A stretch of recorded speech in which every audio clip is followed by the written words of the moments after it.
आज दिल्ली के मुख्यमंत्री अरविंद केजरीवाल जी ने सभी विभागों की एक मीटिंग ली है, जिसमें मुख्यतः दिल्ली का स्वास्थ्य विभाग, MCD, NDMC, Delhi cantt, Delhi जल बोर्ड, एजुकेशन डिपार्टमेंट और अन्य विभागों के प्रतिनिधि थे।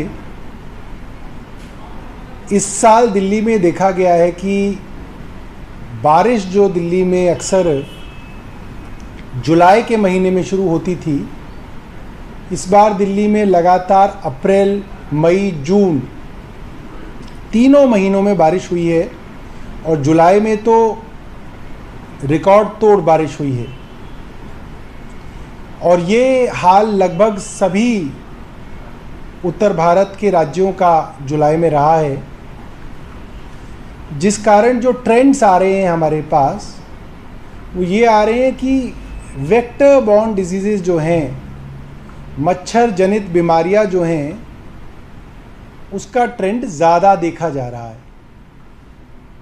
तो ये भी कहा जा सकता है कि जो मलेरिया, डेंगू या चिकनगुनिया की शिकायतें अगस्त सितंबर में बढ़ा करती थी, वो ट्रेंड अब जुलाई में देखने को आ रहा है।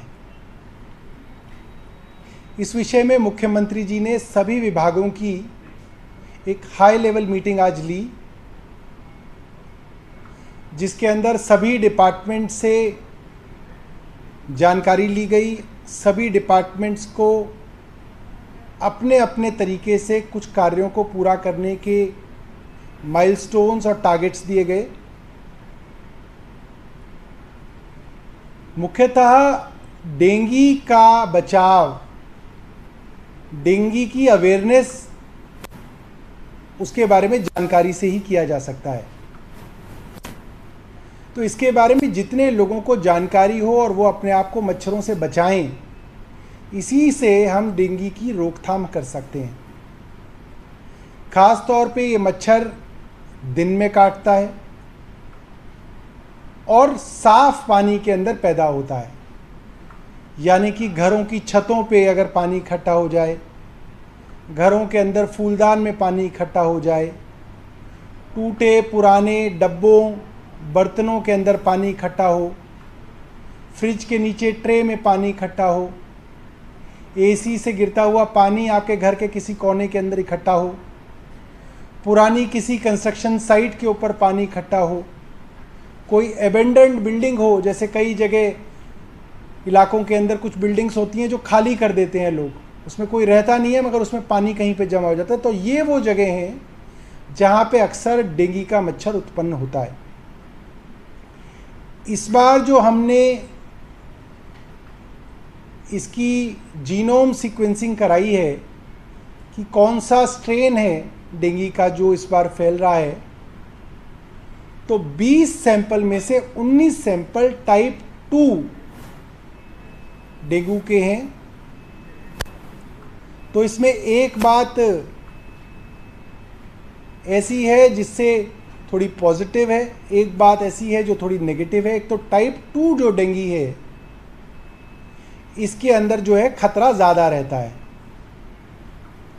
मगर क्योंकि ज़्यादातर केसेस टाइप 2 के निकले हैं, इसलिए ये बात भी कही जा सकती है कि कोई दो स्ट्रेन नहीं है, ज़्यादातर एक ही स्ट्रेन है जो प्रेवलेंट है, जिसकी वजह से बीमारी जो है बहुत ज़्यादा गंभीर नहीं भी होती है। मगर इससे एहतियात जो है वो कम नहीं करने, और ख़ास तौर पे स्कूल के बच्चों के विषय में एहतियात रखने के लिए कहे गए हैं। एजुकेशन डिपार्टमेंट को हमने जुलाई के पहले हफ्ते के अंदर निर्देश दिए थे कि सभी स्कूलों को, सरकारी स्कूल हो, एमसीडी के स्कूल हो, प्राइवेट स्कूल हो, वहाँ निर्देश दिए जाएं कि बच्चे पूरी आस्तीन की कमीज़ पहन के ही आएंगे और पूरे ढकने वाले कपड़े पहन के आएंगे। Full sleeve shirts, full pants बच्चे पहने, अगर लड़कियां स्कर्ट पहन रही हैं तो उसके नीचे स्लैक्स पहने, और स्कूल ड्रेस में अगर अलाउड ना हो तो भी स्कूल्स उसको अलाउ करें।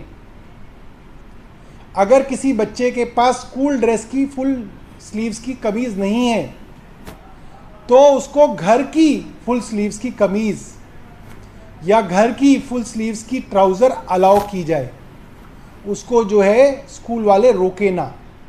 ये निर्देश एजुकेशन डिपार्टमेंट की तरफ से दिए जा चुके थे, मगर मैंने देखा कि इसका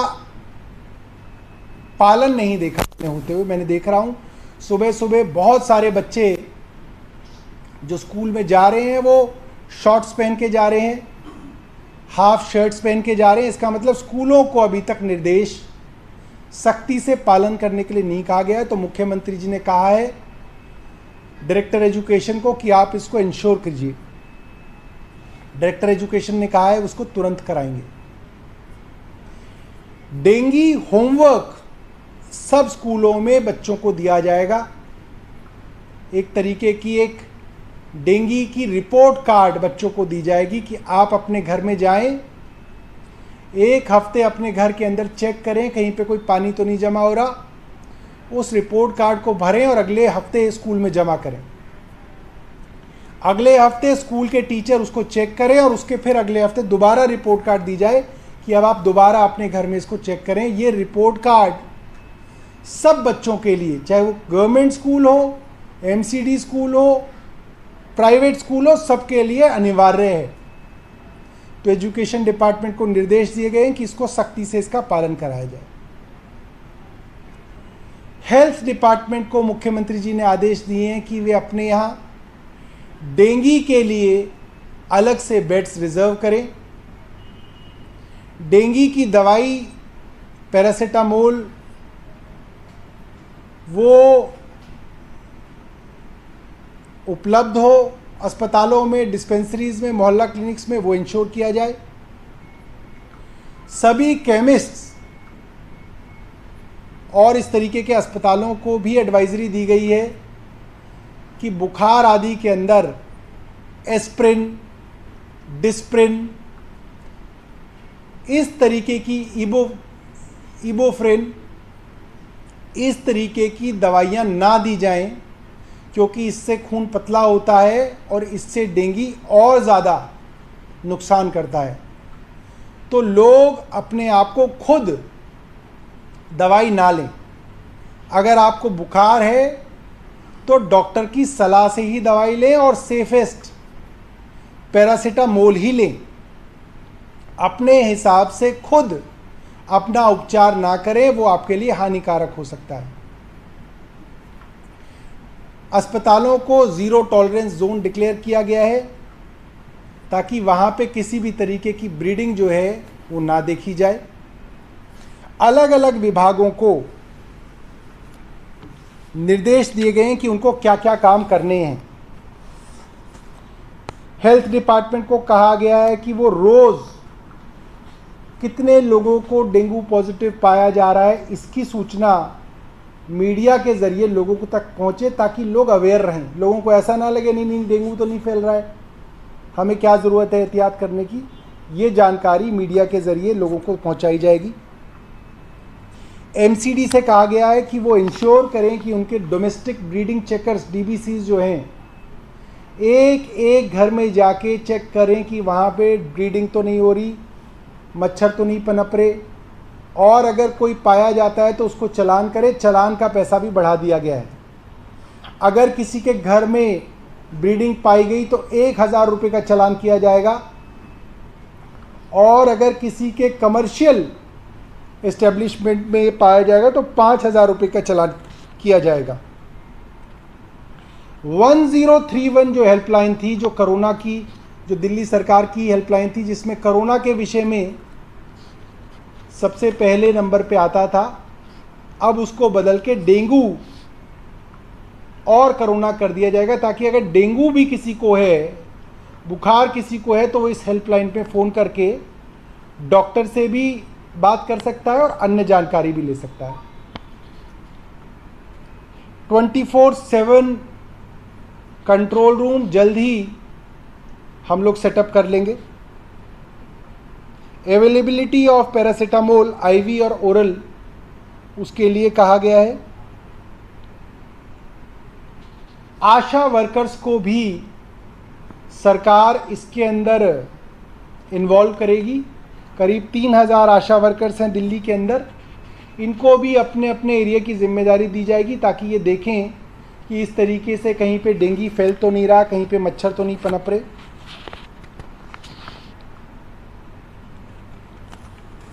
मेट्रो से हमने विशेष तौर पे बात की थी कि मेट्रो अपने मेट्रो स्टेशंस पे ये वाली अनाउंसमेंट अगर करे तो इससे भी अवेयरनेस फैल सकती है। तो मेट्रो ने ये अनाउंसमेंट करनी शुरू कर दी है, हम मेट्रो का भी बहुत धन्यवाद करना चाहते हैं। Dengue homework card, full sleeve clothing for schools मैंने आपको बता दिया। इसके अलावा हमने दिल्ली पुलिस से भी रिक्वेस्ट की है, उनके पास पब्लिक एड्रेस सिस्टम होता है मार्केट्स के अंदर, जिसके अंदर वो मार्केट्स में अनाउंसमेंट करते हैं। हमने उन्हें कहा कि आप भी डेंगू के विषय में अगर मार्केट्स में अनाउंसमेंट कर देंगे तो उससे जो है काफ़ी अवेयरनेस जो है लोगों तक फैल सकती है। पुलिस को विशेष तौर पे लिखा जा रहा है क्योंकि पुलिस के मालखानों में पिछली बार 20-21% तक ब्लीडिंग पाई गई थी। तो पुलिस के मालखानों के लिए पुलिस को लिखा जा रहा है कि आप लोग चेक करें। सभी विभागों को लिखा जा रहा है कि आपकी जिम्मेदारी होगी कि आपके विभाग के दफ्तरों के अंदर किसी भी तरीके की ब्लीडिंग ना हो। डीबीसीज के विषय में मैंने आपको बता दिया, आशा वर्कर्स के विषय में। तो सरकार ने मुख्यमंत्री जी के आदेश पे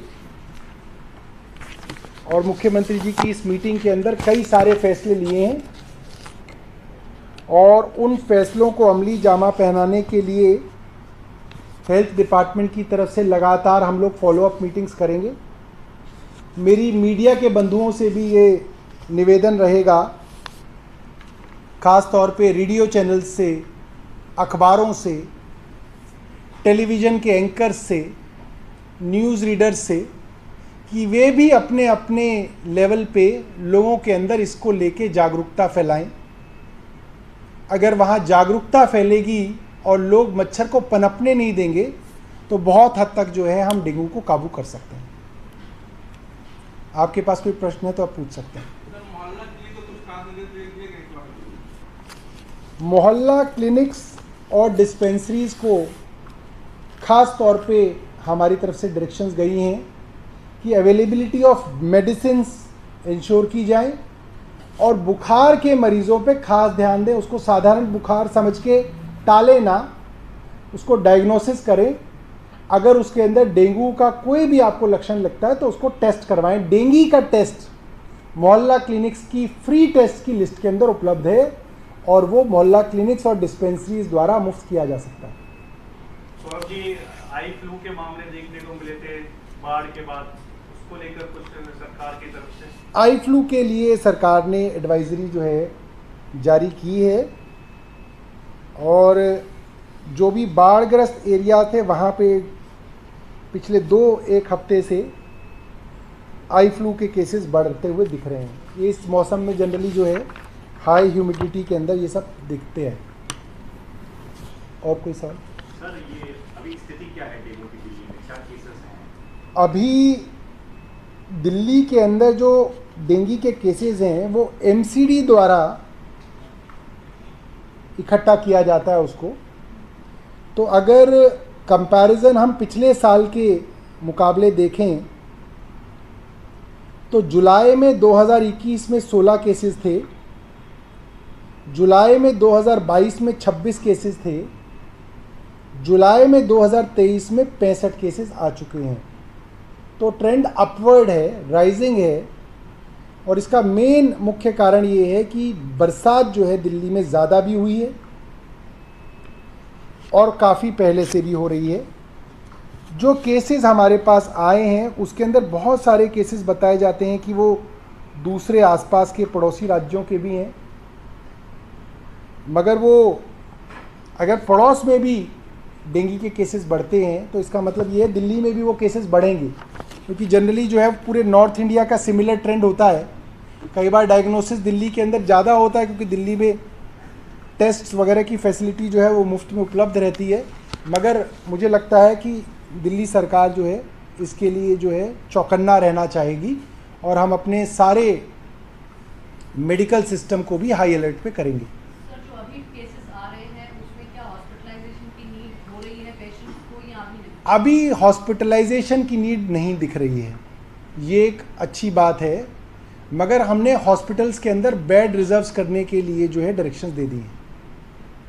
एक कंझाला वाला मैटर था जो लड़की को गाड़ी के नीचे मार दिया गया था, उसमें कल कोर्ट ने कहा है कि हत्या के मामले में दर्ज होना चाहिए, जो आप भी मांग कर रहे थे काफी लंबे समय से।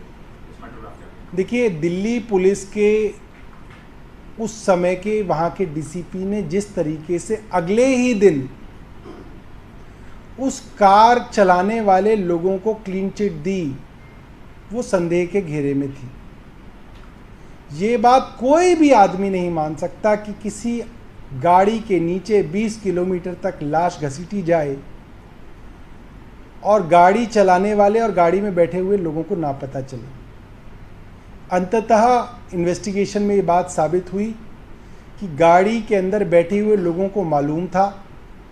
थोड़ी देर आगे जाके उन्होंने गाड़ी रोकी, 600 मीटर बाद उन्होंने नीचे देखा, देख के उन्हें पता चल गया कि लड़की उसके नीचे फंसी हुई है, मगर इसके बावजूद उन्होंने उस लड़की की एक निर्मम हत्या करने की एक मिलीजुली कोशिश की और उस कारण जो है उस लड़की की जो है मृत्यु हो गई।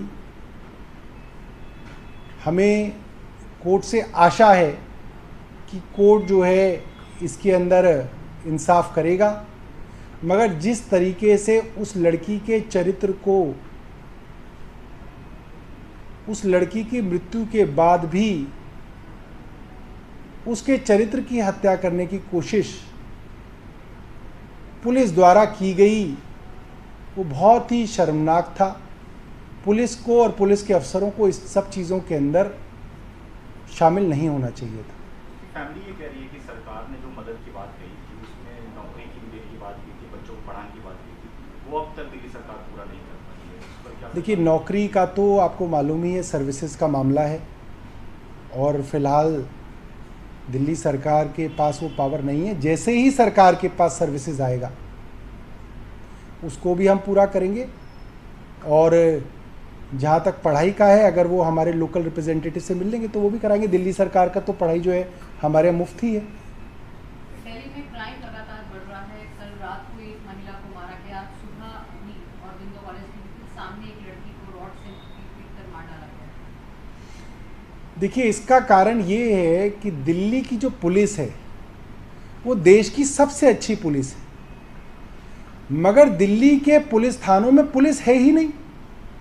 दिल्ली के अधिकांश पुलिस थानों में, मैं तो रिपोर्टर्स को कहूँगा, क्राइम के रिपोर्टर्स जो हैं, क्राइम की जो बीट है जिनकी, वो किसी भी थाने में एसएचओ के कमरे में चले जाएं, वहाँ एक बोर्ड लगा हुआ होता है, इस थाने में कितने कांस्टेबल्स की आवश्यकता है, कितने हैं, कितने हेड कांस्टेबल्स की आवश्यकता है, कितने हैं। आप देखोगे जितने एसएचओ चाहिए उतने हैं, जितने इंस्पेक्टर चाहिए उतने होंगे, जितने हाई जो क्या कहते हैं डेजिग्नेशन के ऑफिसर हैं वो हैं। कांस्टेबल्स, हेड कांस्टेबल, एएसआई जो हैं वो कम है। कांस्टेबल चाहिए होंगे 150, होंगे 50। हेड कांस्टेबल चाहिए होंगे 100, होंगे 25। ये हालत है दिल्ली पुलिस के अधिकांश थानों में। तो दिल्ली पुलिस के अंदर जो असली मैन पावर है वो बड़े बड़े वीआईपीज़ के जो उनके जो बंदोबस्त होते हैं उसके अंदर लगाए जाते हैं या रिजर्व में रखे जाते हैं। ये बड़ा कारण है। एसएचओ क्या करेगा अकेला, एसीपी डीसीपी क्या करेंगे जब उसके पास जो है आपने बीट के लिए ही कांस्टेबल्स नहीं छोड़े हुए, इलाके में घूमने के लिए नहीं भेजे। ये काम एलजी साहब का है, एक ही काम है उनके पास दिल्ली में, वो तो करते नहीं है, पता नहीं क्या क्या काम करते रहते हैं।